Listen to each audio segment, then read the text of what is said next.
Of El Clasico, Na'Vi versus Alliance. What a game one, Andy. Oh, and let's hope we see some more of that in game two. You're shrinking. Am I shrinking? You're like significantly lower than you were before we actually left. I'm sorry, I just wanted to point that out. But yeah, first game was amazing. Na'Vi, we're going to see the draft here in just a second as it's already underway. But the bans are completely done, and they've left the Bulldog Prophet in the pool again. They have, and Bulldog's going to take it, as a Bulldog would. And the bans so fast, they ban out the Gyro. They're pretty much the Na'Vi. exact same, except for Gyro. Yeah, what was up with the Gyro? Yeah. So scared that Loader would get his hands on the Gyro? It could be. The DK, I think, was banned in the place of Gyro in game number 1. So now Na'Vi, they're just going to start off with the DK and the Queen of Pain. But I know for a fact that Dendi hates playing Dragon Knight. Hates it. So, are you implying that it is going to be a Dragon Knight in a position other than the mid lane? I mean, I think it'll still be mid, actually. I think Queen will probably just be played by Funnick. I just think that when you pick heroes for Dendi, you want to pick heroes like Queen, like Puck. You know, you want to pick the playmaking heroes. I think DK is kind of a waste of what he's the best at, which is kind of like forcing engagements, like finding little openings to exploit. Like, even in the last game, I feel like he played great. Like, he is always on top of his game. So, we'll see if he actually takes it or if Havos is going to be playing the DK instead. And Alliance, starting 2 again, Shadow Fiend Furion. If it ain't broke, don't fix it. I mean, we saw Pycat's performance on Shadow Fiend.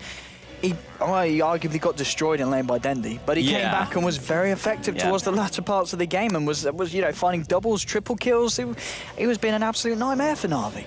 Yeah, after he had Bulldog pretty much pull him out of the trench, he was able to come back into the game in a big way, and definitely had some huge impact there. But I don't think he's going to be making the same laning mistake twice. That's one thing about like that last game is the first split that he gave away in a 1v1. Like the first rule of mid is do not die 1v1, pretty much. Like that's the main rule. Is just don't die. Rule? Don't lose your lane really hard by CS. Okay, but good advice there. Yeah, it's hard to not die when you're playing against somebody like Dendi who understands the limitations of the hero matchup so well.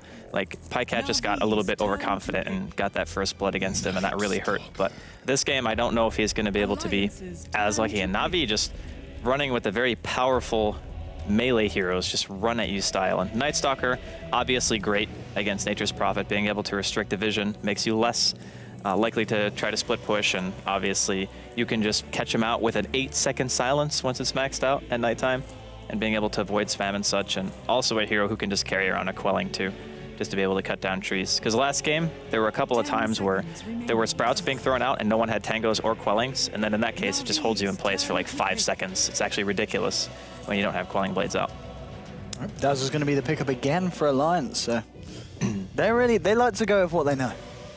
Yeah, it's a bit of the same draft, but I also feel in a way they picked it as a little later into the draft in the first game. I think they picked it last, actually.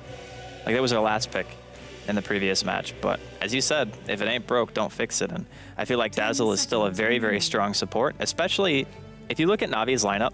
They want to fight with their heroes. Like, that's what they want to do. That's what Night Stalker does. That's what Queen does. And if DK is going to push, he needs to be able to push by either getting picks or forcing a rotation from the enemy team. So in a way, I think the DK pick actually fits really well against Alliance's draft in general, and Na'Vi now going to be picking up what I imagine is their secondary support in the Bane. And Bane still great against their lineup in general. You add a lot of disable to your team. You also offer the Enfeeble, which at max level is still 120 flat damage, which is pretty significant. Oh, so it's going to be the Loader Slardar. Whoa. It's one of the heroes that Loader has run, and he's a big fan of. And obviously the Slardar Dazzle combination, if they start to get the ball rolling, it's going to be very hard to stop that ball.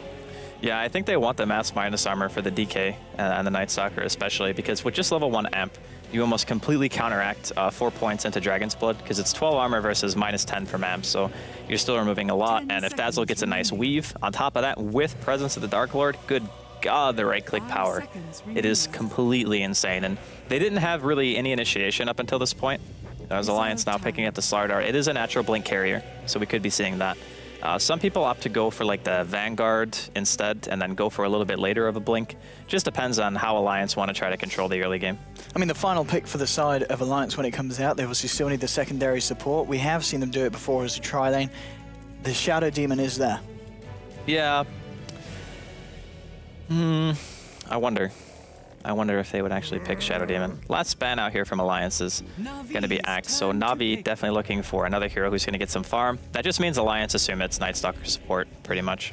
And we could be seeing a safe lane hero here for Havost, and that would mean that Dendi is going to play DK, and then Funnick maybe off-lane Queen. Because right now, Alliance don't really have a lot to zone out a Queen of Pain. Like Slardar safe lane, I wouldn't be surprised at all to see Na'Vi just put Queen +1 off lane, just because they see Dazzle Slardar. Like, how does that lane kill anything? Like, especially a Queen and a Bane. That would be very, very hard for them to deal with, but we'll see.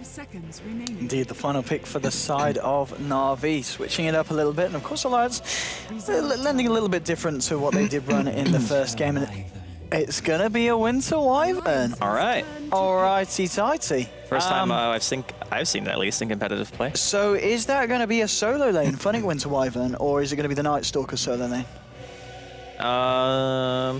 Good question. I think it's Night Stalker core, probably. Or, honestly, I don't know. You could do a lot of things. You could put Queen of Pain off lane, and you could put the Night Stalker with a safe lane, I guess, DK or something. I don't know. It's so weird. Like, I wasn't expecting a Winter Wyvern as a last pick. And maybe that's the great thing about the draft. Would the Alliance have been expecting this? Probably not either. I don't think so. No. So I mean, this is a hero who hasn't even played much at all. So it's hard to expect a hero who just doesn't get picked, much less a last pick, and then also makes your lanes really weird. Wow. I don't know. Final pick for Alliance. I don't know. What are they going to go for here? They do still need their secondary support. Almost certainly the Mad hero, Magicka's, for this final pick.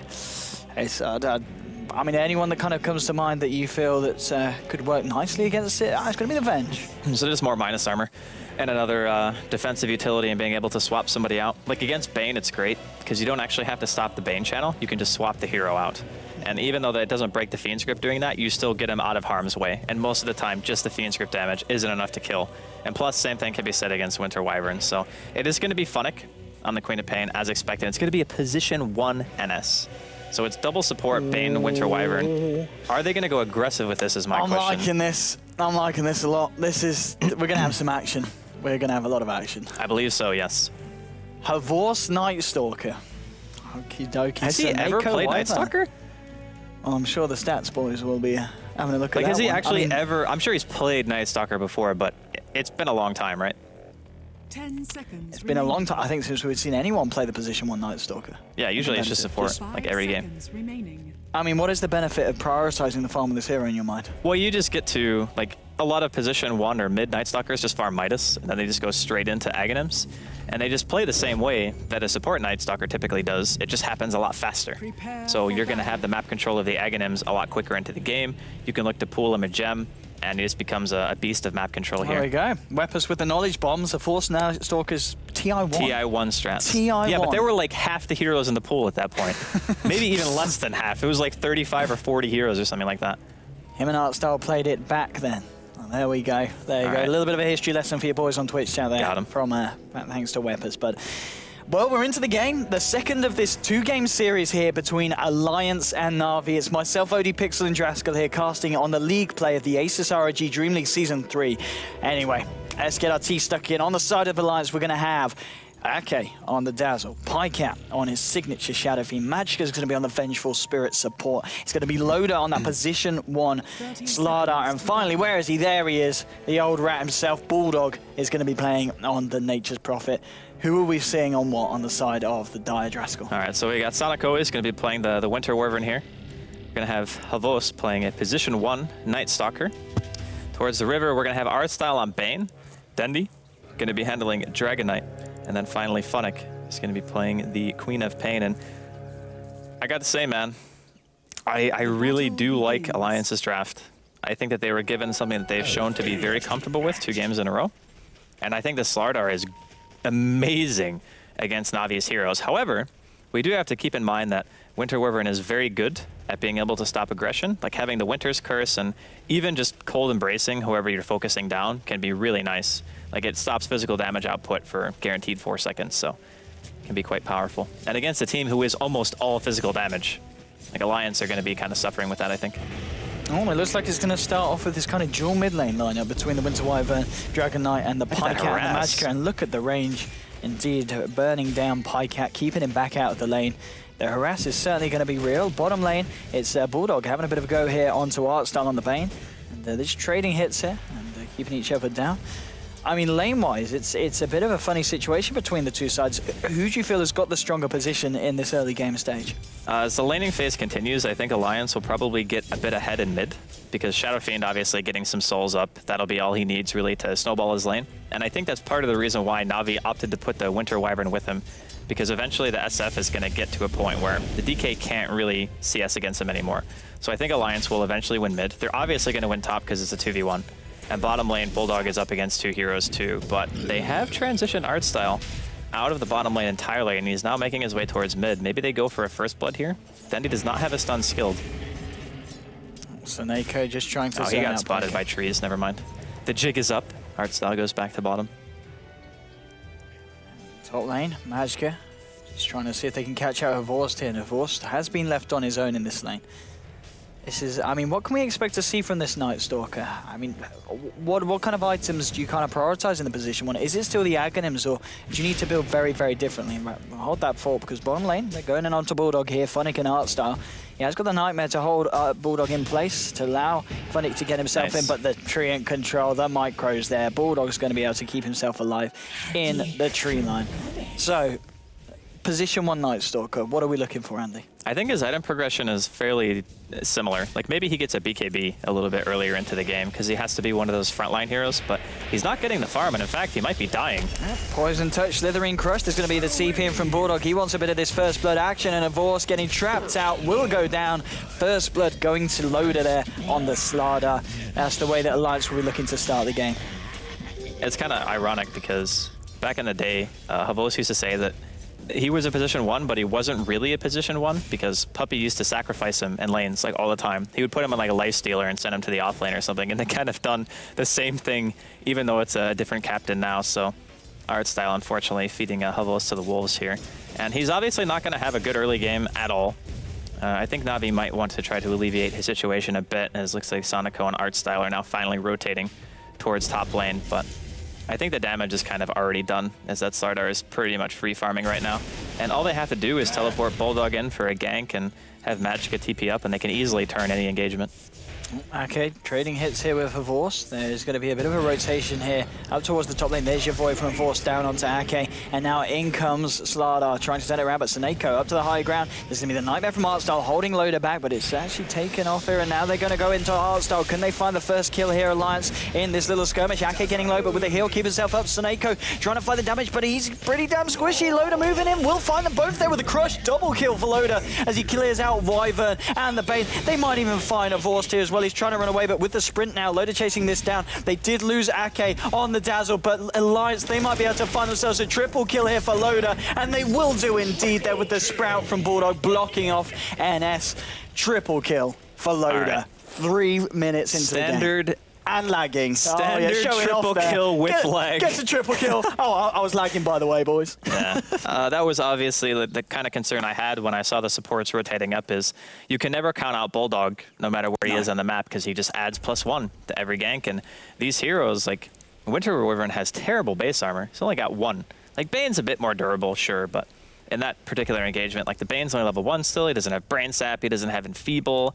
The Wyvern's level 2, but he doesn't have any points in the Cold Embrace yet. So it's like that engagement was still pretty suspect from Na'Vi, and I think their laning phase is kind of breaking down here. They have one person doing well on their team, and that's Funnick. So Funnick, you better buy some boots and a TP, because your team is going to need you. Yes, they certainly are indeed, and I mean Loader, he's going to be looking pretty scary after that. I mean, 4 minutes in, if we just have a look at the net worth of Loader actually after that triple kill, let's have a look at the individual heroes. What are we seeing on your Slardar? I'm just saying, he's killed more heroes at this point than some people have CS. Like, Na'Vi's safe lane Night Stalker has 3 CS, and Slardar has 4 kills. So, yeah. 100% kill contribution from Loda. Not bad. Not bad at all.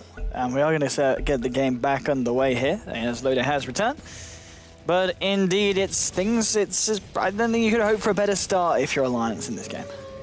Oh, definitely. Like, getting the Slardar to a blink at an early stage, that's the dream. That's what you want. And plus, if he gets that blink, you're going to be able to explode these heroes with having amplify damage. He's already level 5, and it's 4 minutes in. And that's in a dual lane, right? So he wasn't even getting solo EXP. He was sharing it with Ake. who is only level 2 at this point, so he obviously died during the engagement, so he didn't get the experience after the next 2 heroes were traded off. But either way, Alliance definitely happy with the way the early game's going here. And middle lane, like Dendi, he's doing all right, as much as you can expect him to do, but the supports kind of have to be in 2 places at once. Like the Night Stalker needs help, Dendi needs help. The offlaner is the only person who's having an easy time. So between the two of those lanes, you can only help one. Top lane loader with the sprint looking to see if we get a bit of a wraparound here. Vorst, he has got the backup of Seneko here on the Wyvern, and also now so coming in with the Bane, and Dendi with a haste rune looking to try and Dragon Tail someone up, and they're going to go for Loader here. Loader finds the crush onto Dendi, will give him a bit of a punch, now tries to run, but there's your Dragon Tail holding Loader back. They might be able to burst him down here, he's trying to find something in return, but Loader getting caught out. Will find a slithering crush, now tries to sprint away, but the Breathe Fire will bring him down. Do commit a fair bit there, but Na'Vi are able to take down Loader, and also on top of that, Dendi does get the bonus. Yeah, I'm glad that he actually got a rune that was useful, because if that had been anything other than a haste, maybe that gank would have never happened. So pretty fortunate for Dendi to walk into the S4 rune and channel his inner Gustav as he gets a kill from that. But they desperately needed that. Like, killing Loda, maybe one of the best heroes to take down at this point, because his CS isn't fantastic, it's just that he's gotten a lot of kills. But that also gave time to Havos to almost completely catch up in terms of the CS categories. So he's making his way back into the game one step at a time here. And bottom rune? Indeed, Pycat's going to find Funnick, because Funnick found Pycat, because Funnick's got the back of the last on Seneko. There's going to be rage, bringing them very, very low. There's a Sonic Wave kind of thrown out as well in the panic, just to make sure that he doesn't bring anyone down with him. But yeah, Shadow Fiend does go down there. Yeah, another nice pick. This is the way that Na'Vi has to fight their way back into the game. Their static laning isn't as good as Alliance's, and sometimes even rotating can backfire just because of Nature's Prophet teleports. And now Bulldog being 6, he can also throw in a Wrath of Nature to every single gank, and that's just another nuke, essentially, that he doesn't even have to be there for to ensure that you're going to be dropping. But now it looks like Alliance, they're kind of split up here. They're looking to just transition Loda to the safe lane to maybe try to get to his blink faster, but he's up against a Queen. Ooh, Machka comes in with the magic missile. There's a follow-up slithering crush. Have they got enough damage? Yes, just before he's able to get the blink out. Vengeful Spirit getting the final touch there. Very nice control of the stuns there to bring down the Queen of Pain, Funnick. Yeah, very nice stun timing, as you said, and that minus armor, dude. Like, not even having amplified damage. That was just, I think, a level 2 Howl. I think he got level 5 off of the hero dying in the first place. Bulldog, top lane. Bulldog could be in trouble. There is the backup of Ake, though, on the Dazzling. Well, then he realizes that, throws a Dragon Tail out, but doesn't want to chase it down. Magicka has also TP'd into the lane as well here. Mid lane, Pycat gets nightmared up. I don't know if Seneko may want to go in, and no, with Admiral Bulldog wrapping around the back, he finds the Nature's Wrath onto one. Seneko will be able to fly up to the high ground, looks to TP away. Pycat's trying to get in there with the punches, but oh, it's not in time. Seneko will be able to TP out there. Yeah, really nice play there from the Winter Wyvern. Gets himself out of harm's way, but still, Alliance managing to get a kill on the Queen of Pain, even like bottom. That's still a bit surprising. I don't think he had his treads finished when he got ganked there. Maybe that would have been enough to be able to blink away, but now at the amplified damage, if he gets stunned, he just dies. Like, with minus 7 armor at 7 minutes in, you take so much more physical damage. It's like almost a 30% increase, I think, at this point. But the only person really struggling on the side of Alliance is Ake. Like, he's only level 4 right now. Even Magicka is level 5 and has his Tranquils, whereas Ake is completely broke, as per usual. So he plays the position 20, I guess, if you want to call it that. But things have slowed down, I would say, pretty significantly from the very early laning phase.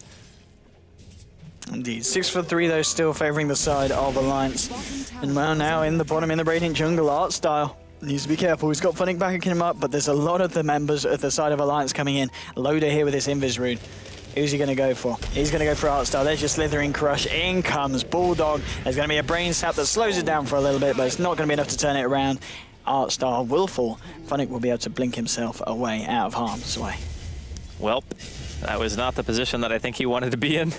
He got a ward behind the tier 1 tower, so I guess they wanted to try to pressure a bit, but I think Loda will be pretty safe down here, continuing to farm away, getting closer and closer to his blink, and that's going to be one great timing for Alliance, is having a blink Slardar and a Furion. Like, that's just a guaranteed kill on any hero that they catch. Doesn't matter if it's DK, doesn't matter if it's like Night Stalker. Oh, Magicka coming in. But Funnick, he's got a little Grave. bit too hot on it. Yeah, he's yeah, okay. Indeed, as you said, taking a lot of harassment up top. Yeah. He'll be able to salve up, get himself back into lane, and just continue to try and soak up what XP he can get in this situation. Vorst, how's his farm looking? is still not amazing. 34 CS 9 minutes in. If you look at the net worth of the individual heroes, he's still very much down there. Only 2.6k compared to the 4.5s, the 3.9s, the 3.7s on your 3 cores on the side of Radiant. And Loda very nearly finding Funnick there. Well, here comes Bulldog. He's going to try and look for it, and he should be able to get it. He will be able to pick off Funnick here on the Quap. And well, Loda coming in just to create some space to allow Bulldog to get himself out. Bulldog's going to be fine, but again, Bulldog there just getting himself involved wherever it's needed. Amplify damage plus Fury and profit. No pun intended. I didn't actually. I forgot that actually. Whatever. Yeah. Look, it's fine. Everything's fine. We're fine. But still, the combination between the two heroes is great. And Loda is only around 500, a little bit less than that now.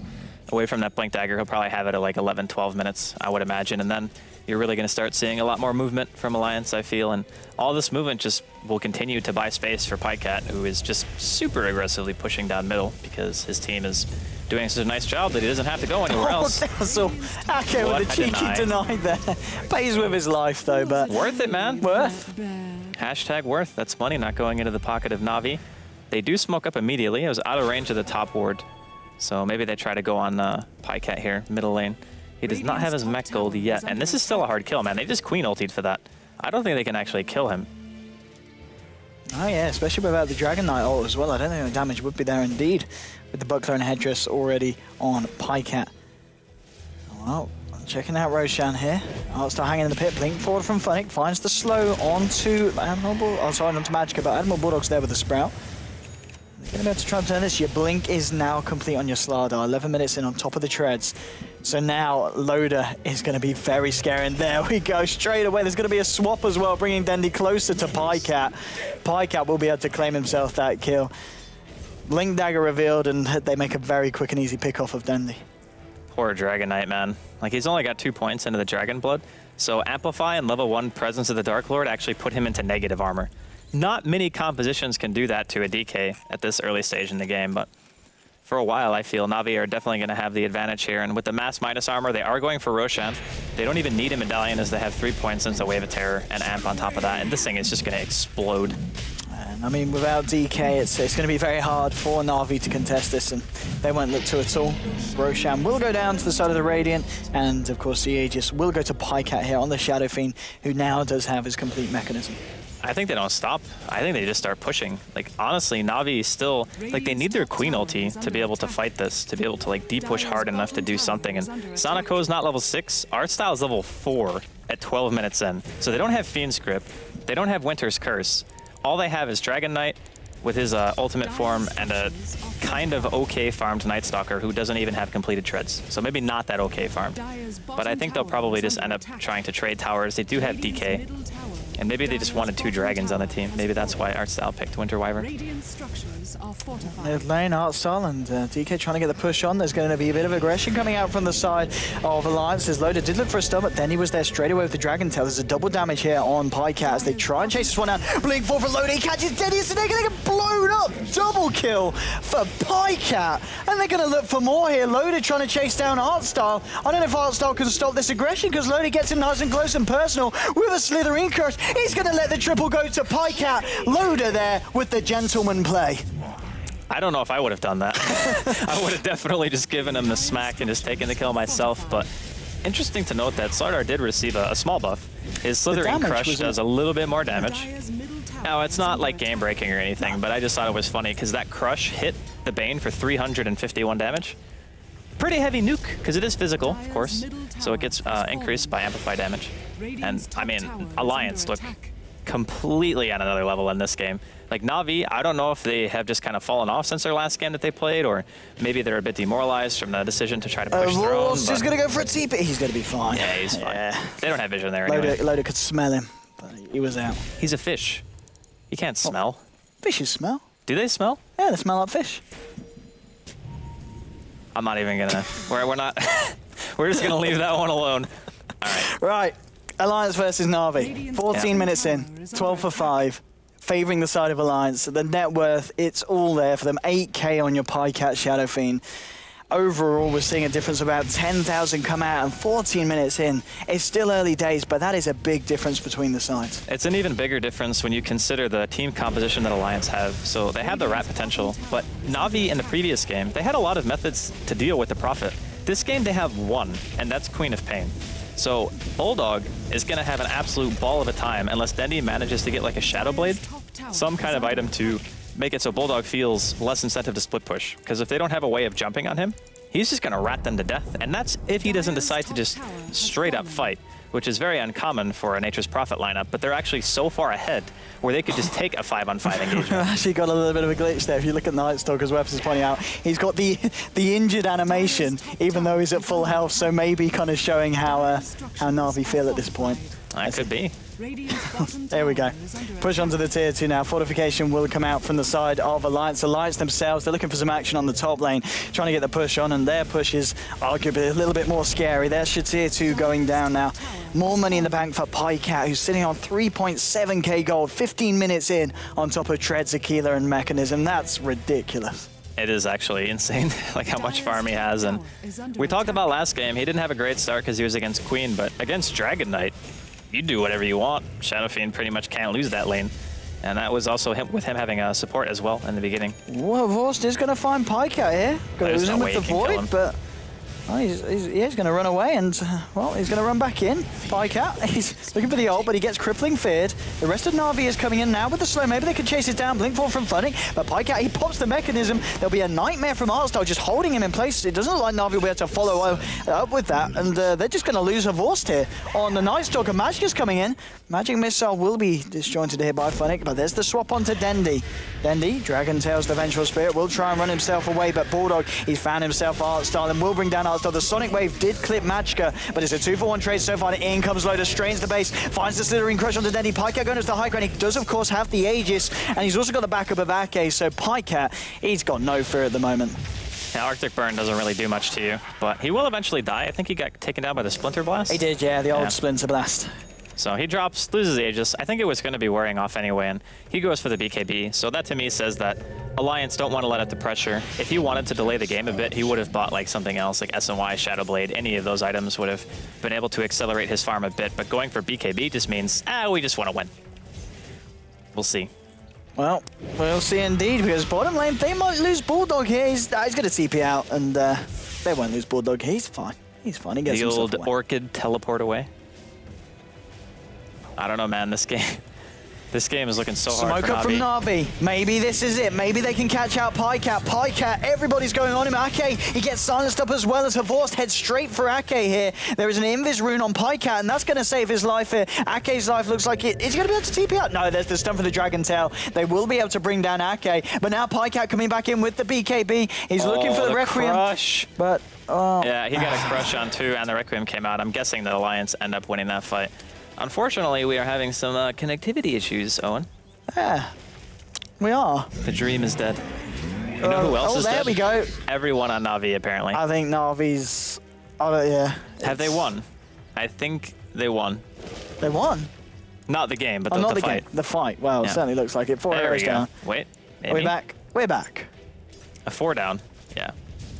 So, you know, it's like one of those join the dots, but it's the version in Dota. Connect the dots, you know. This is it in Dota. So you guys at home can just imagine what happened. You can play along. It's like a choose your own adventure book, but it actually chooses the adventure for you just 30 seconds in the future. That was a sense of team fight for Na'Vi fanboys. Yes. That's what, see, you know, we're a very caring community here. Alliance Magicka looks like he might die here. I think he will die here. Maybe super dead. He did die there, so a little bit of a come up there against the side of Alliance, but still, obviously off the back of that team fight, Alliance are looking pretty good. Well, yeah, you go in and you commit that heavily in the jungle to try to kill like a support, and Bulldog casually just picks off another one of your heroes as Sonico drops there. I think he died to Nature's Wrath. Yeah, he definitely did. So that should at least inform Na'Vi that there's a ward there. Maybe they de-ward that. Artstyle is usually pretty good about that kind of thing, so we'll see if he's able to be on his game, make that happen. But with level 2 amplified damage on the Slardar, that's minus 15 armor. You got max level presence of the Dark Lord now, that's another 6. So it's minus 21 armor if you get amplified and Shadow Fiend is in the area. And if you get Wave of Terror, that's another 6 on top of that. So that's 27. And there's a medallion. So it's 34 total minus armor. And once the starter hits 16, it'll be 39. It's a lot of minus armor. Basically what I'm saying is, like, once you get to minus 20 or 21, it actually stops being relevant. But the DK will never be to a point this game where he is able to get positive armor. You're just always going to explode. And that's not even including weave. Well, what I'm saying is wolves need no armor. Wolves need armor. No, they don't. They need no armor. And since I can't really tell what's going on and who's killing who, I'm guessing PyCat got a kill on somebody. Yep, there we go. Just saw it flash on my screen. I don't know why mine's farther behind than yours, by the way. But that's just mean. Oh, apparently it's a dominating streak of a Bulldog as well. Not quite sure who he's killed. Oh, he killed Bane. I think the game is just like, it's so hard for them to come back anyway. Like, they just got totally wrecked. Here we go. It looks like we're back. They're almost like throning. We're back in the game. So we're back in the game. You missed it, but a fair few of the side of Na'Vi did die there. I think the only person we missed dying on Alliance was Magic on the Vengeful Spirit. But as we can see here, Alliance pressuring the tier 3s. Vor's trying to come in. There's going to be a TP in from Dendy, but he gets silenced up straight away. PyCat going in with the Requiem of Souls. Loader holding Dendy in place there with the Slitherine Crush. But PyCat's actually been Fiend Script, didn't get the Requiem off. Now he's just going to blink down and look for Artstyle. Artstyle holds him back there with the Nightmare, but they've already lost Dendy here on the side of Na'Vi. And a blink forward from Loader. They're going to lose Artstyle as well. Magicka swapping back her Vorst. He's been amplified. The amount of right-click physical damage coming through, he goes down as well. Vorst will buy back straight away here, trying to get himself back into the fight here with Winter Wyvern. There's going to be the ult on Loader. Magicka and Bulldog turn against their own kind, will bring down Loader. And now her Vorst chasing down Magicka with the crippling fear. PyCat's there though, and you've got to be a bit scared of PyCat because he's hit it pretty hard. Funnick will be kept alive here by the Wyvern, but I think it's only prolonging the inevitable. He will be able to blink himself away, but a blink forward there from PyCat. Bulldog as well, trying to catch out Funnick. There's going to be a buyback from Snake on the Winter Wyvern. Funnick coming in. Bulldog trying to TP out. PyCat covering the backside of Bulldog, saying, you get yourself out there, mate, I'll look after you. And it's a godlike streak for PyCat. Dendy, is he going to look for some more? He's coming straight out of the mid lane there. He's not happy, but he's going to get stunned up by a magic missile from Magicka. Now from the sidelines, PyCat coming in. There'll be a Nightmare onto Dendy, but GG is called. Bulldog picking off Artstyle on a wicked sick kill streak. Dendy goes down as well, and I think that line pretty much sums up the game. PyCat is beyond godlike. Somebody kill them. My god, that was so much more one-sided than I thought it would be. But it all came down to the laning phase, I feel. Like, they had 2 lanes that were pretty much guaranteed to lose, and they were doing it against a team that they couldn't even really counter the Rat. Like, the only way they were going to be able to deal with the Nature's Prophet is if the DK had like a Shadow Blade, or the Night Stalker or the Queen had like an amazing game. Like, those are the methods that they could do, or could deal with it, but they just never really got to that point. It was kind of just like, okay, well, we lost middle lane. We lost top lane, like really hard, because Havos had like 6 CS and what? There was like a 5 or 6 minute triple kill for the Slardar when Bulldog 4 minute top. triple kill. 4 minutes. It was 3 minute 55 the triple kill. 4 minutes into the game. 4. And that, I mean, I said at the start, didn't I? If they get the ball rolling, there's no stopping it. It's super hard to deal with that kind of snowball. Well, maybe a little bit of a different feel from the first game. The first game was a lot more kind of even and action-packed. That one was Alliance getting their hands on what they feel comfortable with. Na'Vi trying something arguably a little bit different here with the Havors Night Stalker, with Dendy on the Dragon Knight. As you said, Dendy, not one of his favourite heroes, and Seneko on the Winter Wyvern. You know, and I applaud them for trying something different, but it didn't work out at all. No, and not even a little. Just capitalised on that, and, well, Alliance take the game, of course, and 2-0 for Alliance in our second and, well, only series today. Of course, Alliance versus Empire will be rescheduled. There'll be more news on that, I'm sure, if you just keep your eyes and ears open. I'm sure somebody will tell you what's going on. But that's it from myself and, of course, Draskell. We hope you've enjoyed the games. They've been a lot of fun today, and well, we hope for a similar caliber of games as we continue with League play, of course, for the final day this week, which will be tomorrow. Not quite sure what the games are, but they'll be good, so you better be back for those. But for the time being, we're going to head you straight over to our panel, and they'll give you a little bit of a breakdown and insight into Game 2 that we've just seen. But from us over here at the casting desk, have a good night.